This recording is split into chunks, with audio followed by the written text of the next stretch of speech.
Hello, everybody, and welcome to Peyton Live on Facebook Live, presented by Papa John's. I'm your host, Nick Ferrara, joined by someone who needs no introduction, Peyton Manning. Thanks, Nick. Great to be here. I'm looking forward to having some fun with you today. Let's have some fun. We're in Houston, Texas, counting down the minutes to Super Bowl 51. Well, you look amazing. I know you're prepared for this week in a whole different fashion than in the normal football fashion, but how are you feeling physically? You think you really can get out there? Are you kind of a strange feeling not heading out there tomorrow? No, well, I've kind of adjusted to that this season. I really kind of enjoy being a fan, I have to admit, and I feel like I kind of got my fill in, and I did not get shorted on anything football. I got to see it from all angles. It's always great to go out on a high as well, I'm sure. Well, it doesn't hurt. It does not hurt. It does not hurt. Yeah. So with that momentum, we'll go right into Peyton's projections. I'm sure you all have a lot of questions about Sunday's big game, but your buddies on the couch probably don't have all the answers. Lucky for you, we happen to have one of the greatest football players of all time. If you have any questions for Peyton, comment below. Peyton, you ready? I'm ready. Let's do it. I think. How did you know that you wanted to be a professional football player? Well, my dad played in the NFL, so I grew up around football. Outside of your father, who was the largest influence as a player to you? Well, you know, certainly coaches have had a big impact on me. Nick played for a number of great coaches. Nick, it's so hard to win one game in the NFL. It really is. And to win enough to get into the playoffs, it means something. Well, you mentioned a few interesting words there, hard work, preparation, but you also mentioned luck. Now, when you were playing, did you have any Super Bowl superstitions or rituals? Part of my routine, I don't really like the word superstition. I kind of had a routine.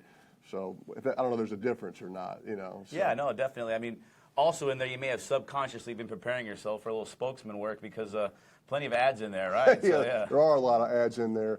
Eli always had a very cheesy joke. He said, "I'm not superstitious, I'm just a little stitious." So I don't think it's funny. That's super. It was Eli's Our audience does, probably our Facebook Live audience. Eli's cheesy joke. So I got to give him credit for it. Definitely. Well, we talked about superstitions, rituals. Outside of that, what's the best way to really get pumped up before a game? The biggest key, actually, Nick, is controlling your emotions, right? I mean, the pregame warm-ups, the national anthem, it can overwhelm you. Channeling that, and you can still go out and do your job on the field. Right. That's kind of the key.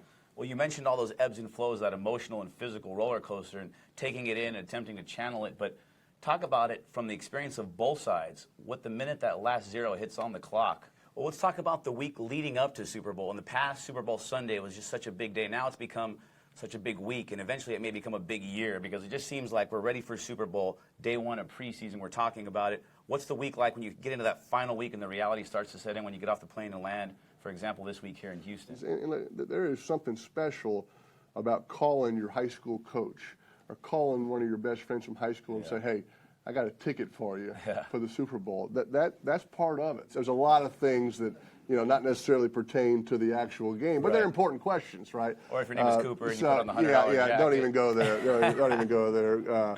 I can't figure, you know, I don't know where he came from. I really don't. But your dad yesterday, he said he's not ours. So yeah, exactly. It seems like you're disowning him as well. Bingo. Well, if you were to offer any advice to either of the quarterbacks in this year's Super Bowl, what would it be?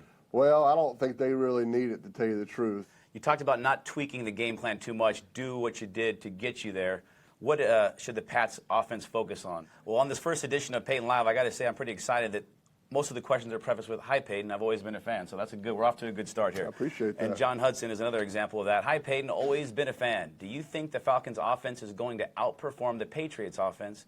Interesting, again, shocking from a quarterback, talking about defense. You know, a lot of changes in my life. I'm getting a whole new perspective. I like it. You're opening up a whole new world. Yeah, but thank you, John, for your support.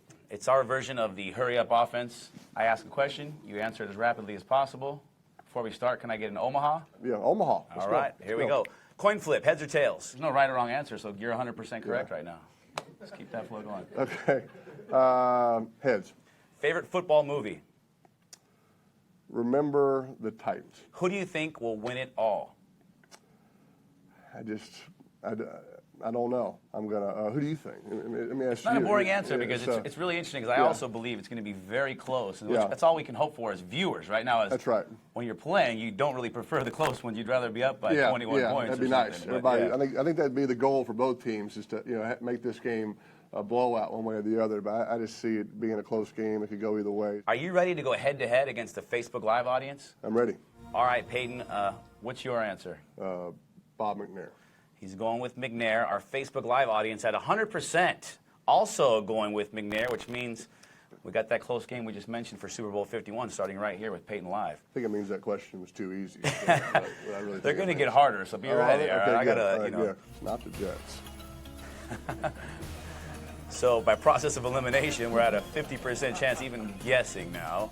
Biggest sales day of the year for the pizza industry world. I'm not sure how they're going to fare on this one, but I'm hoping you fare well on it. How many footballs are used in the Super Bowl game? How old were you in 1967? I was negative 12. I don't think my parents had even met yet. Good, so, yes. good, yeah. I was negative, negative 9 Just myself. a speckle in the universe, yes. So. Negative 9. We are down to our final question. We're currently at a dead heat tie. Peyton versus Facebook Live. This is Peyton Live. It's 12-12. This is the final play of the game. 4th and goal. Let's see which team ends up hoisting our version of the Lombardi Trophy here at Super Bowl 51. But it was the most watched Peyton Live ever. Is that right? Yes, Good. I can guarantee that 100%. Do we get